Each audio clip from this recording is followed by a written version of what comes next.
जो next point पाहून राहिलेला फिजिकल प्रॉपर्टीजमध्ये ते डायपोल मुवमेंट आहे. तर डायपोल मुवमेंट जेव्हा आपण हॅलो अल्केन्स आणि हॅलो आयन्स मध्ये स्टडी करत असतो तर डायपोल मुवमेंटच्या विषयी माहिती करून घेऊ आपण. तर डायपोल मुवमेंट आपण न्यूनं दर्शवत असतो आणि डायपोल मुवमेंट कॅल्क्युलेट करण्याचा एक फॉर्म्युला आहे. Mu is equal to charge on the bonded species and distance between the bonded species. आहे की नाही? हा फॉर्म्युला महत्वाचा असतो डायपोल मुवमेंट कॅल्क्युलेट करण्यासाठी. तर mu is nothing but the dipole movement. Dipole movement mu कशासाठी आपण डिनोट करत असतो? डायपोल मुवमेंटसाठी. त्याच्यानंतर क्यू काय आहे या फॉर्म्युल्यामध्ये? Charge on the bonded species. काय आहे? Charge on the bonded species. ते जे दोन बॉन्डेड स्पेसिस असतात तर त्या दोन बॉन्डेड स्पेसिस मधलं काय आहे? चार्ज. आणि हे चार्ज कशावर डिपेंड असते? इलेक्ट्रोनिगेटिव्हिटी डिफरन्सवर. म्हणजे मेनली चार्ज दोन बॉन्डेड आयटम मध्ये इलेक्ट्रोनिगेटिव्हिटी डिफरन्सवर डिपेंड असतो. आणि थर्ड जे आहे ते आहे distance between the two bonded item. जे दोन बॉन्डेड आयटम असते तर त्यांच्यामध्ये डिस्टन्स किती आहे त्यावरही डायपोल मुवमेंट डिपेंड असते. म्हणून D is nothing but the distance between the two bonded species. Between the two bonded species. Bonded species. दोन बॉन्डेड स्पेसिस मधलं काय असते? हे डिस्टन्स असते. बॉन्डेड स्पेसिस मधलं डिस्टन्स म्हणजेच nothing but the bond length. काय असते? Bond length. आता सर्वात महत्वाचा फॅक्टर कोणता आहे? तर हे जे दोन बॉन्डेड आयटम आहेत हे अल्किल आणि हॅलाइड मध्ये, तर कार्बन आणि हॅलोजन जे असते या हॅलोजन्स आणि कार्बन मधला जो बॉन्ड आहे यांच्यावर चार्ज डिफरन्स किती आहे की नाही? हा चार्ज जो डेव्हलप तयार होतो तो कशामुळे तयार होत असतो? Difference in electronegativity. आता या दोन बॉन्डेड आयटम मध्ये जेवढी जास्त इलेक्ट्रोनिगेटिव्हिटी डिफरन्स असेल तेवढा त्यांच्यावर चार्ज तयार होईल. बरोबर आहे की नाही? आणि म्हणून मी तुम्हाला जे फॅक्टर सांगितलं आहे चार्ज, हे बेसिकली जे डायपोल मुवमेंट असते हे actually directly proportional to the electronegativity of bonded atoms. Electronegativity मधला जो डिफरन्स आहे त्या बॉन्डेड आयटम मधला त्यांच्यावर डायपोल मुवमेंट डिपेंड असते. More the electronegativity difference more the dipole movement. आणि हे प्रिडॉमिनंट फॅक्टर आहे rather than distance between the two bonded atom. कारण आपण जे बॉन्ड लेंथ काउंट करत असतो ते बॉन्ड लेंथ कशात काउंट करत असतो? पिकोमीटर मध्ये. आणि पिकोमीटर म्हणजे 10⁻12 मीटर. म्हणजे ही व्हॅल्यू खूप छोटी आहे बॉन्ड लेंथ वाली.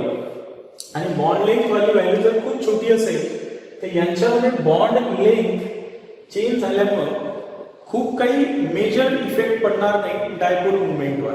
हे पहिले लक्षात ठेवायचं आहे. म्हणजे हा फॉर्म्युला आपल्या डोक्यात बसवायचा आहे आणि मगच आपण हॅलो अल्केन्स मध्ये बॉन्ड ऑर्डर ऍक्च्युअली कशी असायला पाहिजे आणि हॅलो एलियन्स मध्ये बॉन्ड ऑर्डर कशी आहे हे समजून घेणार आहोत.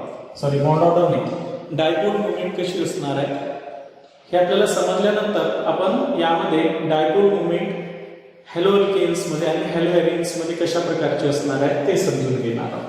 समजलं? हे सर्व फॉर्म्युल्यावर डिपेंड आहे. त्याच्यामुळं आता मी जे सांगतो त्याच्यावर लक्ष द्या की हे जे डायपोल मुवमेंट आहे सुरुवातीला आपण कोणासाठी स्टडी करणार आहोत?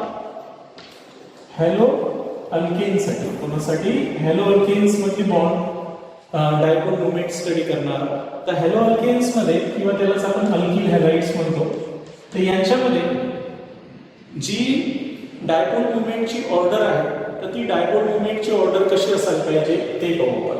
आणि म्हणून आपण इथे order of dipole movement in haloalkanes. Haloalkanes मध्ये डायपोल मुवमेंटची ऑर्डर काय असायला पाहिजे? ते काय असायला पाहिजे? तर जसं तुम्हाला माहिती आहे की यांच्यामध्ये कार्बन आणि फ्लोरीन मध्ये बॉन्ड असतो हॅलो अल्केन्स मध्ये. त्याच्यानंतर कार्बन आणि क्लोरीन मधला बॉन्ड आहे.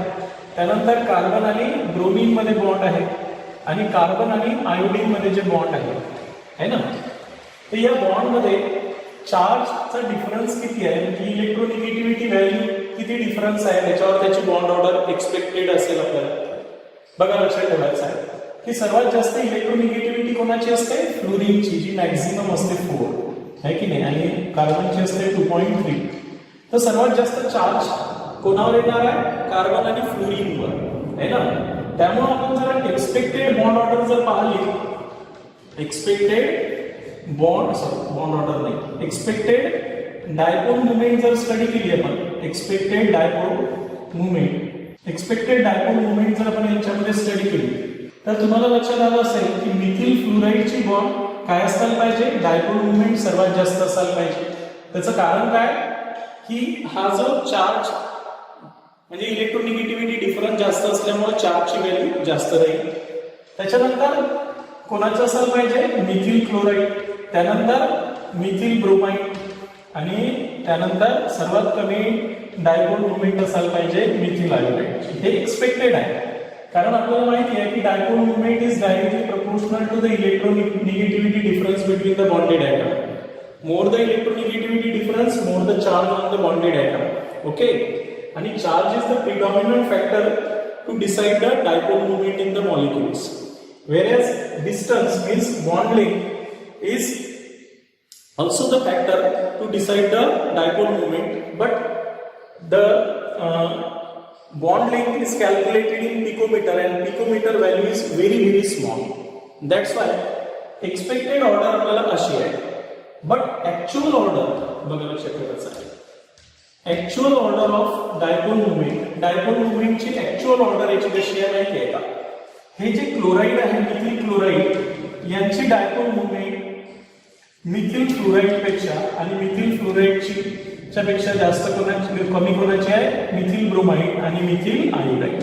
व्हेरिएशन्स कुठं आलं? इथे बघा लक्षात ठेवायचं आहे की मिथिल फ्लोराईडची डायपोल मुवमेंट जास्त असायला पाहिजे होती पण मिथिल क्लोराईडची डायपोल मुवमेंट जास्त आहे. असं का झालं तर ते समजावून सांगतो.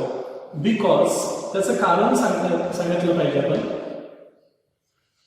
Because fluorine is the smallest size item. हा जो फ्लोरीन आहे की नाही हा स्मॉलेस्ट साइज आयटम आहे. हे खूपच छोट्या साईजचा आयटम आहे. त्यामुळे ही जी ऍक्च्युअल ऑर्डर होती त्याच्यापेक्षा ऍक्च्युअली ऑर्डर हे डिफरंट भेटली एक्सपेक्टेड ऑर्डर पेक्षा.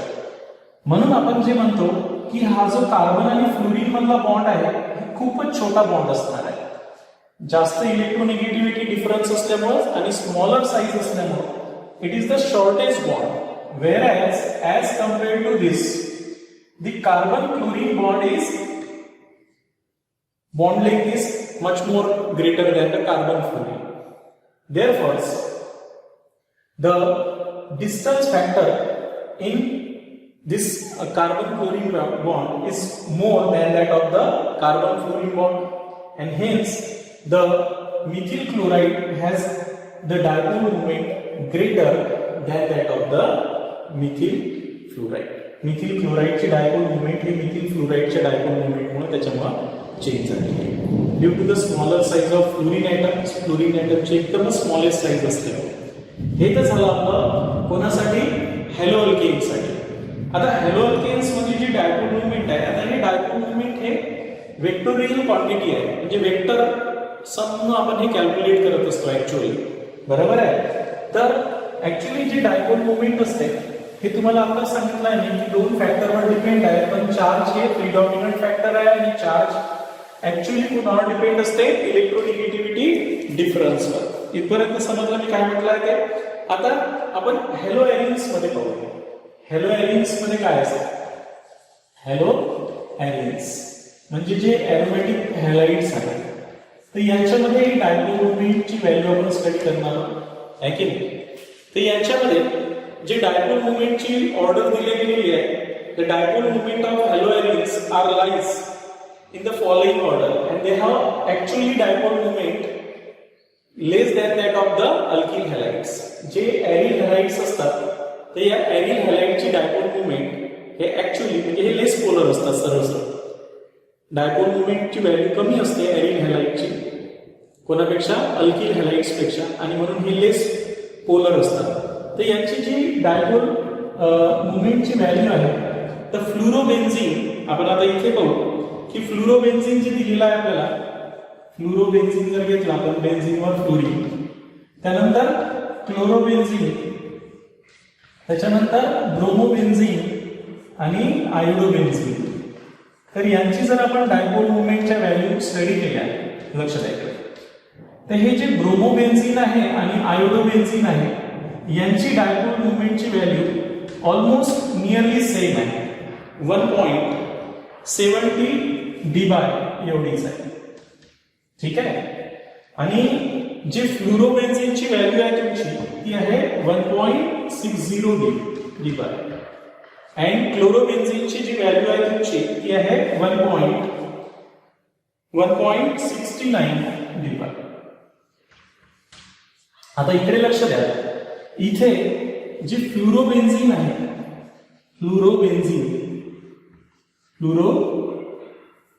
फ्लोरोबेन्झीन जे आहे यांची डायपोल मुवमेंट का कमी आहे बघा, लक्षात ठेवायचं आहे. Because of smaller size of fluorine, फ्लोरीनची स्मॉलर साइज असल्यामुळे, बरोबर आहे. इथेही तसंच आहे, तुम्ही जर व्यवस्थित विचार केला तर सर्वात जास्त कोणाची आहे, क्लोरोबेन्झीन जे असते यांची डायपोल मुवमेंटची व्हॅल्यू जास्त आहे. देन फ्लोरोबेन्झीन अँड तिसरं जे आहे ब्रोमो आणि आयोडोबेन्झीन ऑलमोस्ट सेम आहे. जे यांची व्हॅल्यू, हे जे ब्रोमोबेन्झीन आहे, ब्रोमोबेन्झीन आणि आयोडोबेन्झीन यांची व्हॅल्यू नियरली सेम आहे. आयोडोबेन्झीन यांची नियरली डायपोल मुवमेंट सेम आहे. ऍक्च्युली यांच्या डायपोल मुवमेंट ह्या अल्किल हॅलाइड्स पेक्षा कमी असतात. म्हणून एरिल हॅलाइड्स असतात, aryl halide have less dipole movement, यांची लेस डायपोल मुवमेंट असते than alkyl हॅलाइड्स, कोणापेक्षा, alkyl halides. Alkyl हॅलाइडची जी डायपोल मुवमेंटची रेंज आहे ते 2.05 टू 2.15 असते, 2.15 डी/, एवढी असते. आणि या एरिल हॅलाइडची जी डायपोल मुवमेंटची रेंज आहे ते 1.6 टू 1.7 या रेंजमध्ये असते, किंवा 1.8 या रेंजमध्ये असते, की तुम्ही जे पाहून राहिलेले आहेत. तर अशी यांची रेंज असते. इथपर्यंत तुम्हाला सर्वांच्या लक्षात आलं असेल की एरिल हॅलाइड्स मध्येही तसंच आहे. जो क्लोरोबेन्झीन आहे, या क्लोरोबेन्झीनची डायपोल मुवमेंट ही जास्त आहे फ्लोरोबेन्झीन पेक्षा, आणि ऑलमोस्ट ब्रोमोबेन्झीन आणि आयोडोबेन्झीनची जी डायपोल मुवमेंट व्हॅल्यू आहे ते सेम आहे. या सर्व याच्यावरून दोन कन्क्लुजन्स काढायचे आहेत तुम्हाला. जर ऑर्डर ऑफ आहे की नाही, तुम्हाला जर काय विचारले गेली असती, order of dipole movement in alkyl halides मध्ये जर ऑर्डर ऑफ डायपोल मुवमेंट जर विचारली असती तर मिथिल क्लोराईडची जास्त राहिली असती than methyl fluoride, than methyl bromide, than methyl iodide. Okay, हा महत्वाचा क्वेश्चन आहे. सिमिलरली तुम्हाला हॅलो एरिन्स जरी असेल, हॅलो एरिन्स म्हणजे एरिल हॅलाइड्स, याला आपण एरिल हॅलाइड सुद्धा बोलतो. तर यांच्यामध्ये तुम्हाला लक्षात येते की क्लोरोबेन्झीन ची जास्त व्हॅल्यू असते दॅन दॅट ऑफ फ्लोरोबेन्झीन, कोणापेक्षा, फ्लोरोबेन्झीनच्या याच्यापेक्षा. आणि ऑलमोस्ट तुमची जे ब्रोमोबेन्झीन असते आणि आयोडोबेन्झीन असते यांच्यामध्ये नियरली सेम डायपोल मुवमेंट असते. ओके, आता या दोन्हीच्या कारण एकच आहे की फ्लोरीनची जी डायपोल मुवमेंट आहे हॅलो एरिन्स मध्ये, हॅलो फ्लोरीन आणि अल्किल फ्लोरीनची जे डायपोल मुवमेंट आहे, ही डायपोल मुवमेंट फ्लोरीनची ऍक्च्युअली जास्त असायला पाहिजे होती, पण ती ऍक्च्युअली क्लोरीन पेक्षा कमी आहे. Because fluorine has smaller in size, याची साईज छोटी असल्यामुळे हे याचे कारण आहे. आता आपण डायहॅलो एरिन्स मध्ये पाहू. कशामध्ये पाहू? डायहॅलो एरिन्स मध्ये. आता डायहॅलो एरिन्स मध्ये जेव्हा आपण डायपोल मुवमेंट कॅल्क्युलेट करत असतो, बघा लक्षात ठेवायचं आहे, डायहॅलो एरिन्स मध्ये जेव्हा आपण डायपोल मुवमेंट कॅल्क्युलेट करणार आहोत तर त्यामध्ये आपण काय स्टडी करणार आहोत, महत्वाचं काय की ही वेक्टोरियल क्वांटिटी आहे. त्याच्यामुळे ऍक्च्युअली या डायहॅलो एरिन्स मध्ये जेव्हा आपण डायपोल मुवमेंट कॅल्क्युलेट करत असतो तर त्याच्यामधला जो डायहेड्रल अँगल आहे तो अँगल जर काय झाला, इन्क्रीज झाला, तर डायपोल मुवमेंट डिक्रीज होत असते. म्हणून आता कोणासाठी पाहणार आहोत आपण, डाय हॅलो एरिन्स. आता बघा लक्षात ठेवायचं आहे, जेव्हा डायहॅलो एरिन्स आहे तर या डायहॅलो एरिन्स मध्ये आपण डायपोल मोमेंट कशी कॅल्क्युलेट करत असतो हे सांगतो मी तुम्हाला, लक्षात ठेवायचं. जसं डायहॅलो एरिन्स मध्ये आपण एक्झाम्पल घेतले, डायक्लोरोबेन्झीन घेतला, अर्थो डायक्लोरोबेन्झीन, हे ऍडजस्टंट पोझिशन असेल तर आपण त्याला काय म्हणतो, अर्थो. 2 आहे म्हणून डायक्लोरोबेन्झीन. हा एक अर्थो डायक्लोरोबेन्झीन घेतला आपण. दुसरा कोणता असते, मेटा डायक्लोरोबेन्झीन आहे. मेटा मीन्स 1 आणि 3 पोझिशन्स. हे झालं तुमचा मेटा डायक्लोरोबेन्झीन. 1 आणि 3 पोझिशन्स आहे, यांना आपण मेटा पोझिशन्स म्हणतो. 2 क्लोरीन आहे म्हणून डायक्लोरोबेन्झीन, त्याला आपण मेटा डायक्लोरोबेन्झीन म्हणत असतो. आणि तिसरं जे पॅराडायक्लोरोबेन्झीन आहे, काय आहे, पॅराडायक्लोरोबेन्झीन म्हणजे अपोजिट पोझिशन्सला 2 क्लोरीन एटम आहे ना. आता आपल्याला माहिती आहे की डायपोल मोमेंट कॅल्क्युलेट करण्यासाठी हे वेक्टोरियल क्वांटिटी आहे, म्हणजे वेक्टर आपण फिजिक्स मध्ये पाहतो तर हे वेक्टर मेथडनुसार कॅल्क्युलेट केलं जात असते, म्हणून याला आपण वेक्टोरियल मेथड म्हणत असतो. आता ज्या ॲटमची इलेक्ट्रोनिगेटिव्हिटी जास्त आहे तिकडे आपण हे वेक्टरचे डायरेक्शन दाखवत असतो, हे अशा प्रकारे आहे ना. तर हे जे 2 वेक्टर आहेत तर हिची इलेक्ट्रोनिगेटिव्हिटी जास्त असल्यामुळे आपण त्याची डायरेक्शन त्याच्याकडे दाखवतो. हे 2 वेक्टर सम आपण इथे करणार आहोत आणि त्याची डायपोल मोमेंट कॅल्क्युलेट करणार आहोत. इथे हे जे 2 वेक्टर आहे अपोजिट वेक्टरिंग, हा क्लोरीन आपल्याकडे ओढल आणि हा क्लोरीन आपल्याकडे ओढल. त्याच्यामुळं जर सिमेट्रिकल मॉलिक्यूल आहे, हे कोणता आहे आपला, पॅराडायक्लोरोबेन्झीन. 1,4 पोझिशन्स म्हणजे पॅराडायक्लोरोबेन्झीन. तर यांच्यामध्ये हा जो सिमेट्रिकल मॉलिक्यूल्स आहे तर यांच्यामध्ये हे जे दोन्ही वेक्टर आहे हे अपोजिट डायरेक्शननं हे करून राहिले, त्याच्यामुळे ते रिझल्टंट वेक्टर काय होणार आहे, कॅन्सल होणार आहे. आणि म्हणून याची डायपोल मोमेंट तुमची किती भेटणार आहे, 0. त्याच्यामुळे पॅराडायक्लोरोबेन्झीन आहे यांच्यामधली डायपोल मोमेंट आपल्याला 0 भेटते. तसंच हे जे अर्थो डायक्लोरोबेन्झीन आहे याची डायपोल मोमेंट सर्वात जास्त आहे, 2.54 dB. आणि मेटा डायक्लोरोबेन्झीनची जी व्हॅल्यू आहे ती दिलेली आहे आपल्याला 1.72 dB. बघा आता हे जे तुम्हाला लक्षात आलं नसेल त्याच्यात एक मी छोटूसा इन्फॉर्मेशन देतो, लक्षात ठेवायचं आहे. याचा क्वेश्चन जर आला तर कसं सॉल्व्ह करायचा आहे. तर आता हे जे 2 बॉन्डेड आयटम आहेत आहे की नाही, तर यांच्यामधला जर अँगल कॅल्क्युलेट केला तर हे 60 डिग्रीचा बनतो. ह्या 2 याच्यामधला जर आपण अँगल कॅल्क्युलेट केला तर हे 120 डिग्रीचा बनतो. आणि या 2 क्लोरीन मधला अपोजिट क्लोरीन मधला जर अँगल आपण काउंट केला तर तो 180 डिग्रीचा बनतो. तर इथे लक्षात ठेवायचं आहे, as the angle between the 2 chlorine atoms in dihaloarenes increases, the dipole moment decreases. बघा लक्षात ठेवायचं note, as the angle between the 2 halogen atoms, angle between the 2 halogen atom increases. काय होत असेल, increases. The dipole moment decreases. Dipole moment decreases. Dipole moment काय असते, decrease होत असते. त्याच्यामुळे पहा तुम्ही की इथे तुमचा अँगल सर्वात छोटा आहे, 60चा आहे अर्थो डायक्लोरोबेन्झीन मध्ये, आणि त्याच्यामुळे याची डायपोल मोमेंट तुम्हाला सर्वात जास्त भेटेल. बरोबर आहे, अशा प्रकारे.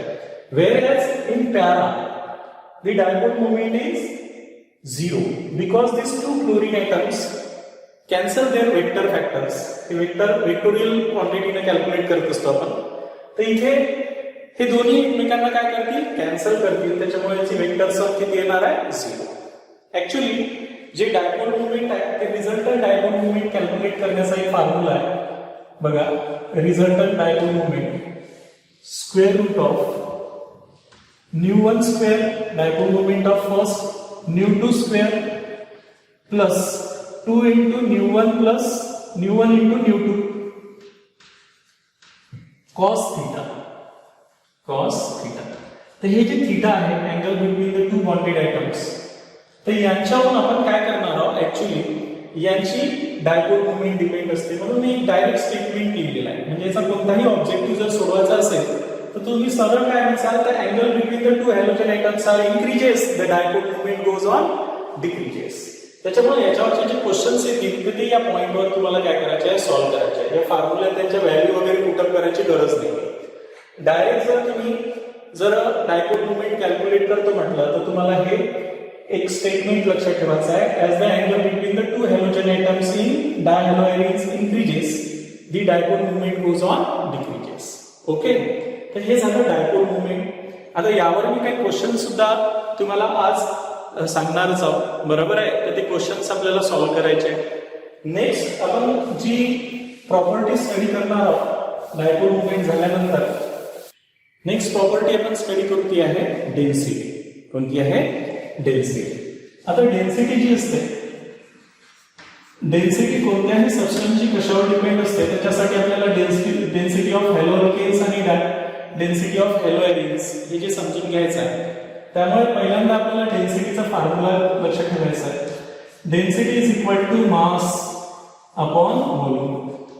हा फॉर्म्युला आहे. म्हणजे एखाद्या सबस्टन्सचं मास वाढलं तर डेन्सिटी वाढते, हे नक्कीच आहे. ठीक आहे. आता ही जी डेन्सिटी आपण हॅलो अल्केन्स आणि हॅलोएरिन्स मध्ये स्टडी करणार आहोत. सुरुवातीला आपण हॅलो अल्केन्स, तर हॅलो अल्केन्स मध्ये डेन्सिटीची ऑर्डर कशी असायला पाहिजे हे समजून बघा, लक्षात ठेवायचं आहे. तर हॅलो अल्केन्स मध्ये आपण पहिली केस घेऊ की सेम अल्किल ग्रुप घेऊ अँड डिफरंट हॅलोजन आयटम्स घेऊ. केस फर्स्ट मध्ये काय घेऊ? सेम अल्किल ग्रुप घेऊ अँड डिफरंट हॅलोजन आयटम घेऊ. डिफरंट हॅलोजन आयटम आणि हे घेऊन यांची डेन्सिटी इन्क्रीज कशी होते किंवा डिक्रीज कशावर डिपेंड आहे ते पाहू. जसं आपण घेतला आहे एक फिक्स घेतला आपण मिथिल फ्लोराईड घेतला, मिथिल क्लोराईड घेतला, अल्किल ग्रुप फिक्स केला. मिथिल आयोडाईड घेतला, ब्रोमाइड आणि नंतर मग मिथिल आयोडाईड घेतला. आणि मी विचारलं असतं तुम्हाला की what is the density order. यांची जी डेन्सिटी ऑर्डर आहे तुम्हाला ती सांगायची आहे की यांची सर्वात जास्त डेन्सिटी कोणाची आहे, सर्वात कमी डेन्सिटी कोणाची आहे ते सांगायचं आहे आपल्याला. तर आता लक्षात ठेवायचं आहे की डेन्सिटी कशावर डिपेंड आहे? मास. आपल्याला माहिती आहे की फ्लोरीन हा लाइटेस्ट आयटम आहे, क्लोरीन त्याच्यापेक्षा हेवियर आहे, ब्रोमीन त्याच्यापेक्षा हेवियर आहे, आयोडीनचं मास सर्वात जास्त आहे. म्हणजे top to bottom mass of atom काय होत असते? इन्क्रीजेस. काय होणार आहे? इन्क्रीजेस. तर आयोडीनचं मास सर्वात जास्त आहे आणि मास जर वाढलं हॅलोजनचं तर डेन्सिटी सुद्धा काय होत असते? इन्क्रीज होत असते. त्याच्यामुळं आपण सरळ सांगणार आहोत की सर्वात जास्त डेन्सिटी कोणाची राहणार आहे? मिथिल आयोडाईडची. मिथिल आयोडाईडची डेन्सिटी सर्वात जास्त राहणार आहे, नंतर मिथिल ब्रोमाइड, नंतर मिथिल क्लोराईड आणि सर्वात कमी डेन्सिटी कोणाची राहणार आहे? फ्लोराईड आणि क्लोराईडची. आता डेन्सिटी जेव्हा स्टडी करत असतो तर डेन्सिटीसाठी आपण वॉटरची डेन्सिटी स्टँडर्ड पकडत असतो, बरोबर आहे की? Comparative to the density of water. आता वॉटरची डेन्सिटी किती आहे माहिती आहे ना तुम्हाला? 1 ग्रॅम पर सेंटीमीटर क्यूब. म्हणजे 1 सेंटीमीटर क्यूब एरियामध्ये 1 ग्रॅम वॉटर असते. 1 सेंटीमीटर क्यूब एरियामध्ये 1 ग्रॅम वॉटर असते. त्याला म्हणत असतो आपण 1 सेंटीमीटर क्यूब एरिया असेल तर वॉटर जर तेवढ्या एरियातलं कॅल्क्युलेट केलं आपण तर 1 ग्रॅम म्हणतो. म्हणून आपण म्हणतो की वॉटरची density 1 gram per centimetre cube आहे की नाही? म्हणजे 1 ml वॉटर घेतलं तर ते 1 ग्रॅमच भरलं असं आहे. आता बघा याच्यामध्ये जे अल्किल हॅलाइड्स आहेत त्यामध्ये तुम्हाला 2 गोष्टी समजावून सांगतो मी सर्वात पहिल्यांदा. हे जे फ्लोराईड आणि क्लोराईड आहे ना हे लाइटर अल्किल हॅलाइड्स, जे लाइटर अल्किल हॅलाइड्स आहेत. लाइटर अल्किल हॅलाइड्स कोणकोणते? Lighter alkyl halides alkyl fluoride and alkyl chlorides. हे जे लाइटर अल्किल हॅलाइड्स आहेत they are lighter than water. हे लाइटर आहे, लाइटर दॅन वॉटर. हे यांची डेन्सिटी वॉटरच्या डेन्सिटीपेक्षाही कमी आहे, म्हणजे 1 ग्रॅम पर सेंटीमीटर क्यूब पेक्षाही कमी आहे. जे हेवियर आहे, heavier alkyl halides. Heavier alkyl halide जे आहेत म्हणजे कोणते? Alkyl bromide and alkyl iodide. They are heavier, their density are heavier किंवा हायर दॅन वॉटर. यांची डेन्सिटी काय असते? हायर असते दॅन वॉटर. बरोबर आहे. त्याच्यामुळे तुमच्या लक्षात आलं पाहिजे की हे जे छोटे छोटे अल्किल फ्लोराईड किंवा क्लोराईड आहे त्यांची डेन्सिटी ऑलवेज लेस असते. जसं मी एक उदाहरण सांगतो तुम्हाला. जसं तुम्ही N प्रोपिल क्लोराईड घेतला, त्याच्यानंतर N अल्किल ग्रुप सेट ठेवला, ब्रोमाइड घेतला N प्रोपिल ब्रोमाइड आणि N प्रोपिल आयोडाइड घेतला आणि यांची डेन्सिटी जर आपण काउंट केली, density in gram per centimetre cube area, तर सर्वात कमी डेन्सिटी तुम्हाला कोणाची भेटेल? N प्रोपिल क्लोराईडची भेटेल. आता यांची डेन्सिटी ऑलरेडी आपण इथे दिलेली आहे 0.89 ग्रॅम पर सेंटीमीटर क्यूब, म्हणजे सर्वात हलका हा असेल, वॉटरपेक्षाही हलका असेल. त्यानंतर ब्रोमाइड जसंही हॅलोजन्स काय झाला, हेवियर झाला, याची डेन्सिटी इन्क्रीज होईल. याची डेन्सिटी आहे 1.33 ग्रॅम पर सेंटीमीटर क्यूब आणि आयोडाइडची डेन्सिटी N प्रोपिल आयोडाइडची डेन्सिटी सर्वात जास्त असेल, दॅट इज 1.74. त्याच्यामुळे आपण सांगतो की as the mass of halogen increases the density also increases. बघा अल्किल ग्रुप सेम घेतला आपण, फॉर सेम अल्किल ग्रुप आहे की नाही, as the mass of halogen increases the density of alkyl halides increases. Clear आहे. म्हणून आयोडाइडची जी डेन्सिटी असेल alkyl आयोडाइडची ती सर्वात जास्त असेल, नंतर अल्किल ब्रोमाइड, नंतर अल्किल क्लोराईड आणि सर्वात कमी असेल अल्किल फ्लोराइड्स. इथपर्यंत सर्वांच्या लक्षात आलं की काय बोलून राहिलं होते. त्याच्यानंतर आता आपण नेक्स्ट केस घेऊ की alkyl group different alkyl group घेऊ. सेकंड केस घेऊ आता आपण, ज्याच्यामध्ये alkyl group different alkyl group and same halogen atom fix ठेवू.